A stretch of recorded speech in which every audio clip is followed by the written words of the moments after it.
By a show of your own free will of response, how many of you, if someone asks you what blues music is, how many of you would be able to give them a good definition? And then for those of you who know what blues music is, if you went into a public area and saw blues dance, how many of you would be able to recognize it? Okay. And for those of you who know that much, how would many of you would be able to demonstrate blues dance if someone showed you?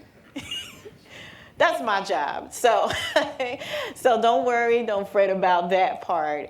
This is part of the research of what I am doing, because I was also interested in being able to tell someone what blues dance actually is. And a lot of our research within dance studies is very minimal in giving a good example of what blues dance is. So this is what this is mainly about, because blues dance, just like blues music, is a very critical foundation in American music.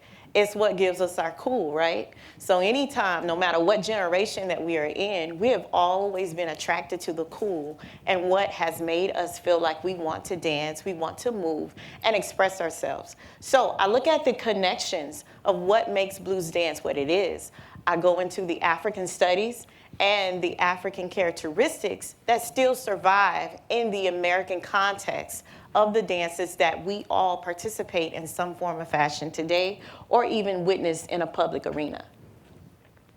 I look at a couple examples of case studies. So my first one is Mirror Dance documentary, The Spirit Moves, which is a 50-year commitment to recording African-American social dances in many aspects through many dancers and social spaces. I also look at Alvin Ailey, a very well-known modern dance company that has been known for using the blues dance theme as a part of their expression and creativity for almost 50 to 60 years now as well. Oops, I'm so sorry. Double. All right, I also look at Catherine Dunham, who's another artist that's been well known for her work in the studies of African American and African diaspora, meaning the descendants of the African continent, their dances and culture. And finally, last but not least, Diane McIntyre, who is one of our elder African American dancers and practitioners of blues dance and movement. So why am I doing this? I want to look at these connections to know how they survive and also how they have been very important figures and valuable tools in helping us create social change. Throughout the civil rights movement and even through today and many of our movements that we have been able to witness, we've been able to see the incorporation of movement and gestures as pivotal icons of helping us recognize the importance of coming together and moving forward as a country and even on a global stage as a world in the standards of humanity and in the rights of who we are as humans.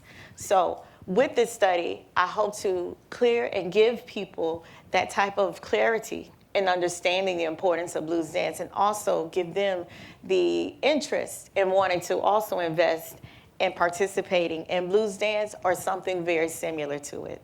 Thank you.